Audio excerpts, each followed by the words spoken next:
warahmatullahi wabarakatuh. Welcome back to my YouTube channel. Pada vlog kali ini saya akan membahas tentang suka duka selama kerja di Saudi Arabia. Jadi kali ini saya akan sharing awal-awal dulu saya ke Saudi Arabia, sukanya apa, dukanya apa. Oke, mungkin dari dukanya dulu ya teman-teman. Jadi kalau dukanya dulu waktu ke Saudi itu pertama kayak apa ya, mungkin dari segi bahasa, karena yang digunakan di Saudi Arabia itu kan cuma dua aja, yaitu bahasa internasional, yaitu bahasa Inggris dan bahasa Arab. Nah, agak kaget karena ternyata di Saudi itu tidak hanya orang Saudi aja, tapi dari orang berbagai negara, ada Mesir, Pakistan, Filipina, Indonesia, Malaysia, Syrian, Yaman, banyak banget negara-negara yang datang ke sini. Dan kalau di lingkungan rumah sakit bersama jajaran staff itu kita menggunakan bahasa Inggris, dan setiap negara itu mempunyai action yang berbeda atau pronunciation yang berbeda. By time akhirnya bisa juga teman-teman. Kemudian bahasa Arab. Bahasa Arab, oke, mungkin kita pernah belajar di sekolah dulu. Tapi di Saudi itu kita ngomong bahasa Arabnya itu bahasa Arab harian atau bahasa Arab amiyah. Jadi agak berbeda juga teman-teman dengan bahasa Arab pesantren atau bahasa Arab yang kita belajar di sekolah, agak beda gitu. Jadi otomatis kita harus belajar juga. Kalau ke rumah sakit itu saya bawa buku kecil. Jadi tiap ada pasien yang ngomong, sepenangkapan pendengaran saya tulis tuh di buku. Terus kalau ada waktu luang, saya sering tanyakan kepada dokter. Misalnya, dokter, ini apa ya? Saya dengar pasien bilangnya gini. Nanti dokter jelasinnya dalam bentuk bahasa Inggrisnya. Oh gitu. Kadang saya bertanya sama dokter, sama pasien, nggak apa-apa belajar sama pasien, sama cleaner yang tukang bersih-bersih, itu saya tanya teman-teman. Dan saya perbanyak teman juga supaya saya bisa memperbanyak juga kosakata saya bahasa Arab. Jadi berjuang banget nih teman-teman. Itu nggak mudah gitu loh. Kedua yaitu dukanya mungkin dari segi makanan, kita harus adaptasi. Jujur nih teman-teman ya, waktu saya ke Saudi pertama kali itu kan bulan Ramadan, dan kita dikasih makanan sama pihak rumah sakit, dan kita shock banget teman-teman, ini makanan apa? Kemudian apalagi ya, dukanya mungkin kayak di 3 bulan pertama itu kayak kita banyak tantangan banget di situ. Kita dituntut untuk bekerja dengan pekerjaan yang wow, siapa bilang di Saudi itu nggak banyak pasien? Banyak teman-teman, karena berbagai negara datang ke Saudi, jadi pasiennya itu bukan orang-orang Saudi doang. Jam-jam cuti time-nya juga nggak kayak Indonesia kan kayak kalau sip-sipan kerja pagi kan, kalau yang jaga pagi jam 7 sampai jam 2, yang jaga siang jam 2 sampai jam 9, sedangkan yang jaga malam jam 9 sampai jam 7 pagi. Di Saudi enggak seperti itu, tiap 8 jam rotasi. Jadi kalau pagi itu masuk jam 8, pulang jam 4 sore. Yang jaga sore masuk jam 4 sampai jam 12 malam, sedangkan yang jaga malam dari jam 12 malam sampai jam 8 pagi, seperti itu. Dan tahu nggak teman-teman, di polinya itu, kalau di Indonesia kan poli cuma masuk pagi ya, di Saudi enggak. Di Saudi itu polinya masuk broken, atau kayak pagi masuk jam 9 sampai jam 10, jam 12, dari jam 9 sampai jam 12 masuk, kemudian datang lagi dari jam 5 sampai jam 10 malam. Jadi polinya itu buka malam.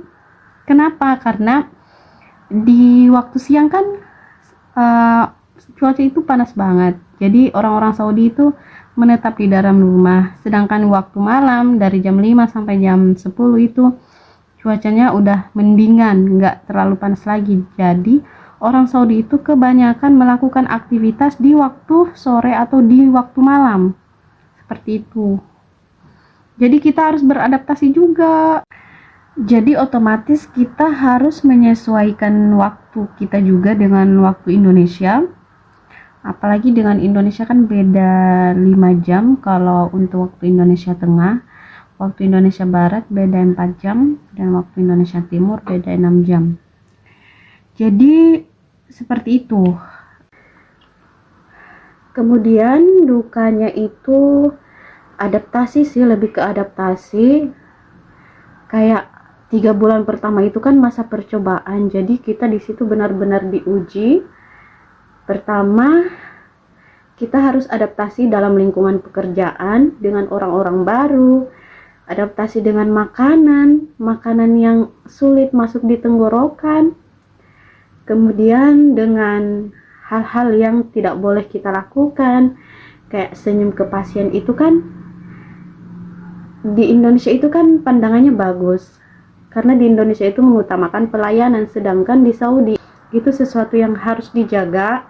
Kenapa? Karena orang-orang Mekah itu kan hampir semuanya ketutup wajahnya. Jadinya kayak wajah itu adalah sesuatu yang hukumnya wajib. Kalau orang-orang Mekah ya, kayak sesuatu yang wajib ditutup. Kalaupun ada orang yang nggak pakai cadar di kota Mekah itu keluarnya itu nggak pakai apa-apa loh, no makeup. Kadang malah kalau kita lipstikan kemudian kita keluar ke jalan, mungkin akan dibilang haram. Mungkin kita akan dengar kata itu haram, atau mungkin kayaknya orang akan melihat kita ya, memandangi kita. Harus kita hati-hati sekali teman-teman. Kemudian kayak apalagi khususnya di kota Mekah ya, kalau jalan keluar atau sendiri itu sesuatu yang apa ya, kayak kita harus lebih baik ada teman kalau pergi keluar. Karena di Mekah itu kan rata-rata orang-orang pada ketutup semuanya, jadi komunikasi antara sesama itu lebih dijaga sebenarnya. Kayak komunikasi sama laki-laki itu kita agak takut-takut loh, tapi kalau di rumah sakit bolehlah kita komunikasi. Hanya di luar dari itu, kayak di luar dari pekerjaan, kita mau komunikasi sama laki-laki itu sesuatu yang harus kita jaga. Itu menakutkan. Apalagi kalau komunikasi sama pasien laki-laki dalam satu ruang yang sama, misalnya nggak ada orang, itu rasanya deg-degan banget. Kayak ya Allah, menakutkan beneran. Istilahnya lebih berhati-hati saja kalau di negara orang, berhati-hati dalam menjaga diri juga. Kemudian culture shocknya juga itu kayak cuaca. Kalau di Mekah itu Masya Allah cuacanya panas banget, bisa sampai 40-an derajat ke atas. Jadi kalau udah musim panas itu hawanya, angin aja itu bisa kerasa kayak kayak kita di dekat bara api gitu, saking panasnya.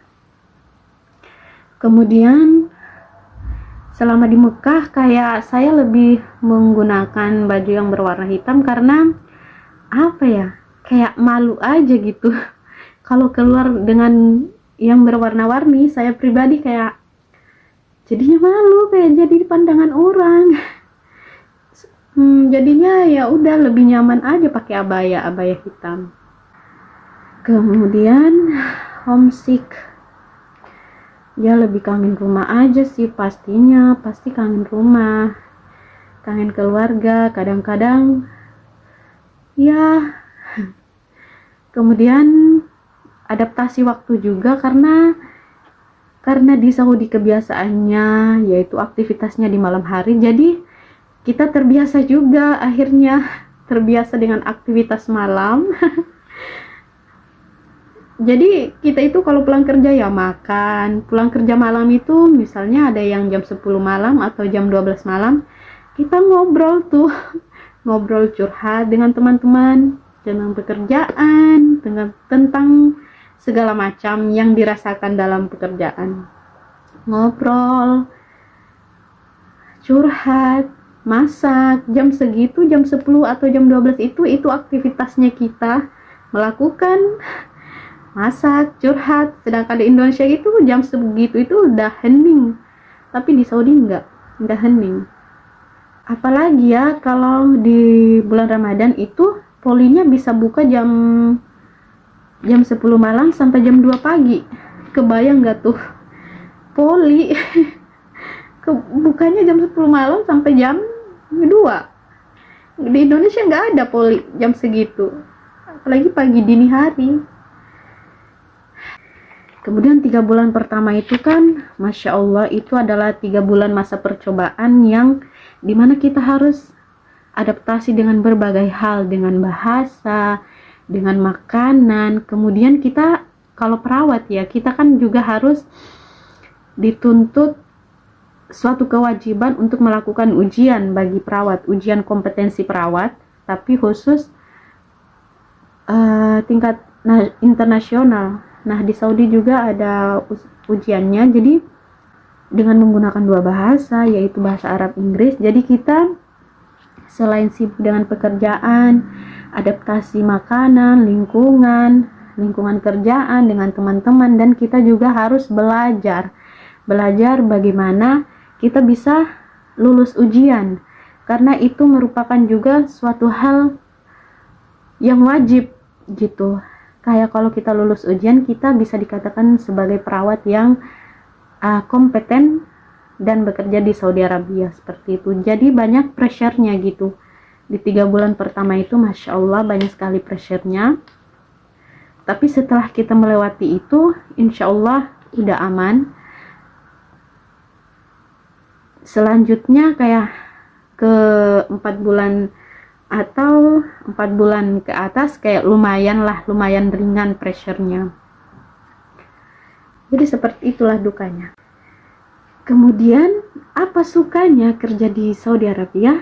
Nah, untuk sukanya apa ya? Pertama, dari segi ibadah, Masya Allah. Ada 2 tanah haram, Masjid Nabawi dan Masjidil Haram. Itu merupakan tempat yang dinanti-nantikan oleh umat Islam pengen kesini untuk melakukan ibadah haji, umrah, ataupun ziarah ke makam Rasulullah SAW. Itu salah satu sukanya, enaknya, manfaatnya kerja di Saudi, yaitu bisa ibadah. Kemudian yang kedua yaitu dari segi gaji. Masya Allah, Alhamdulillah, kalau perawat di Indonesia itu gaji seberapa sih? Dan kalau di luar negeri, Masya Allah, pekerjaan perawat itu merupakan salah satu pekerjaan yang bisa memiliki gaji yang tinggi di Saudi. Kayak startnya itu kalau dirupiahkan sekitar 10 juta hingga 20 juta gaji perawat. Sedangkan di Indonesia, kita tahulah para perawat, berapa sih gaji perawat di Indonesia? Istilahnya nggak sebanding dengan kerjanya. Walaupun oke, kita harus bersyukur dengan apa yang Allah titipkan, tapi kalau dibandingkan gitu loh maksudnya. Kemudian manfaatnya lagi, kita bisa membantu keluarga. Setiap gajian kita bisa kirim, kemudian bagi ke keluarga, tapi kita juga masih bisa untuk menyimpan atau menabung, dan kita juga masih bisa pakai sebagiannya untuk kayak jalan-jalan atau berbagi gitu. Selain itu, sukanya juga atau manfaatnya ya karena kita tahu Saudi itu adalah negara dengan kisah sejarah Islam berkembang, jadi otomatis Banyak banget tempat-tempat bersejarah yang bisa kita jelajahi di sini. Jadi bagi para travelers yang suka atau yang hobi jalan-jalan, apalagi tentang menapak tilas sejarah-sejarah Islam di Saudi, itu sudah tempat yang cocok. Banyak banget tempat-tempat. Sebenarnya tidak hanya tempat-tempat sejarah Islam, karena di beberapa kota di luar Mekah Madinah sudah mulai berkembang. Sudah jadi banyak juga tempat permainan gitu. Banyak sekali tempat-tempat yang bagus yang bisa kita jelajahi. Kemudian apalagi ya? Dari segi keterampilan. Nah, salah satu manfaat kerja di luar negeri juga kita bisa memiliki keterampilan yang lebih banyak.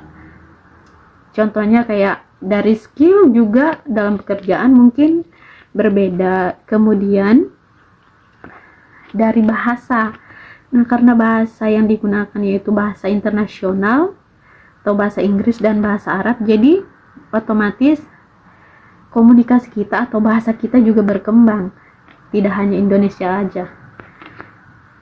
Kemudian dari segi pertemanan juga, karena di Saudi itu banyak pekerja warga negara yang datang dari luar, jadi otomatis kita memiliki berbagai macam teman dari beberapa negara, dan kita tidak pernah tahu masa depan, dan kita tidak pernah tahu juga apakah orang yang kita temui hari ini memberi dampak kepada kita di masa depan atau enggak. Jadi ya perbanyak relasi aja gitu. Itu salah satu manfaatnya atau sukanya kerja di Saudi Arabia atau kerja di luar negeri. Banyak relasi. Kemudian dari segi pengalaman juga pastinya berbeda. Kalau kita kerja di luar negeri, pengalamannya pasti berbeda. Kemudian pandangan hidupnya juga pasti berbeda.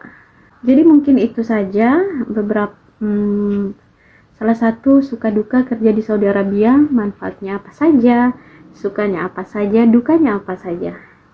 Semoga vlog kali ini bermanfaat. Saya mengucapkan terima kasih. Assalamualaikum warahmatullahi wabarakatuh.